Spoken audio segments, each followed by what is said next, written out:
dans le sud. Je m'appelle Maëtela Mayet Filastra.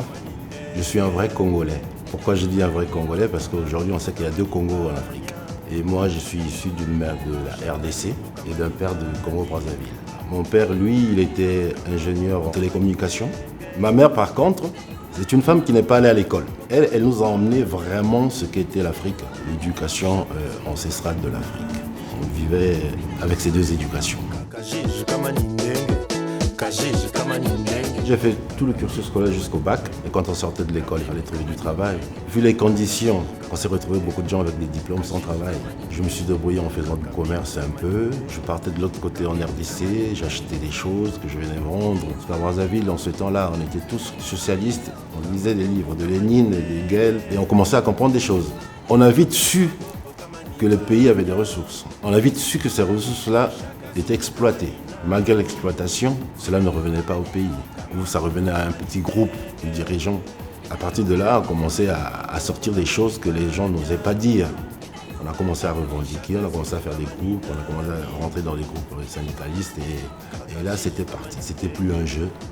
Quand j'ai commencé aussi à voir des gens qui disparaissaient, des gens qui fouillaient. Mieux vaut faire des revendications dans un pays démocratique, pas dans un pays dictatorial. Et j'ai dit à mes parents, je dois partir. L'homme ne peut aller que là où il se sent bien et là où il connaît. Mais je peux vous assurer que 80% des Africains connaissent l'Europe sans y mettre pied. Tout simplement parce que notre système scolaire a été basé sur ça. Moi, j'ai étudié la révolution russe. J'ai étudié les conférences de Berlin, la Chine des Ming. J'ai étudié l'Europe. Pensez-vous que je penserais, moi, aller en Afrique du Sud? Je ne connaissais même pas. Et en plus, on nous dit que tu es libre de parler. Mais ça, c'est génial. Donc, je suis arrivé en Belgique. Tout de suite, les policiers m'ont pris. Ils m'ont demandé le passeport. Je leur ai dit, je n'en ai pas. Je suis venu revendiquer quelque chose, me réfugier. J'ai dit que si j'étais parti de chez moi comme quelqu'un qui va au marché, je sortirais avec ma carte d'identité. Mais j'ai fui mon pays. À Zaventem, ils avaient un camp. Ils mettaient tous ceux qui demandaient refuge. Ils m'ont mis là-bas. Et là-bas, j'ai passé 8 mois. J'avais un grand frère qui était le danseur soliste du Ballet national du Zaïre. Lui, il était déjà à Paris. Il avait des écoles de danse, il avait un ballet, il partait partout jusqu'aux États-Unis. Et un jour, il est venu me prendre, il me dit accompagne-moi, j'ai un stage à Issoire, c'est vers Clermont-Ferrand. 4 jours après, il me dit que je suis malade, je me sens pas bien. Après, il me dit vas-y. J'ai dit c'est ton stage, moi je n'ai pas dit non, moi je suis malade. Alors j'ai fait un stage de plus d'1 semaine. Après, il me dit voilà, tu vois. Je te connais depuis que tu es enfant. Il me dit, c'est ton truc, c'est un travail. Donc, ça m'a ouvert les yeux, au fait. Et à partir de là, je me suis dit, bon. Je suis allé à Paris, j'ai vu une jolie dame, on s'est bien entendu. Elle a trouvé un stage au Luxembourg. Je lui ai dit, écoute, moi j'ai un travail, je peux le faire partout. Je louais une salle. Quand je donnais les cours, les premières élèves, je les ai formées pour être danseuses. Et du coup, on a formé le ballet. À partir de là, partout, j'ai des contrats, c'est avec eux que je vais danser.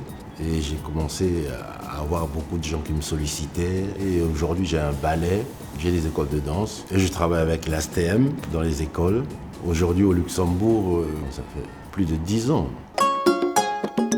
Avec mon frère, on a pu mettre en place cette façon de donner cours. Parce que la danse, c'est un langage. On s'exprime quand on danse. Par exemple, quand je fais la danse, je dis à mes élèves, je dis d'où ça vient, pourquoi ce pas et pendant quelle cérémonie. Parce que toute chose en Afrique, toute cérémonie a une danse. Chaque événement produit une fête.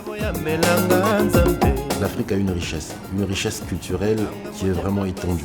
Quand je suis arrivé ici, mon souci à moi, c'était de partager ce truc. De dire aux gens que non, c'est pas tout Africain qui danse. Non, c'est pas inné, ça s'apprend. Par exemple, l'ethnie de ma mère, toute leur danse est basée sur les reins. Mais en ce temps-là, quand je suis arrivé ici, faire ces gestes-là, c'était immoral. Donc les gens se retenaient. Je leur dis, vous le faites en pensant à autre chose. Moi, je ne pense à rien du tout.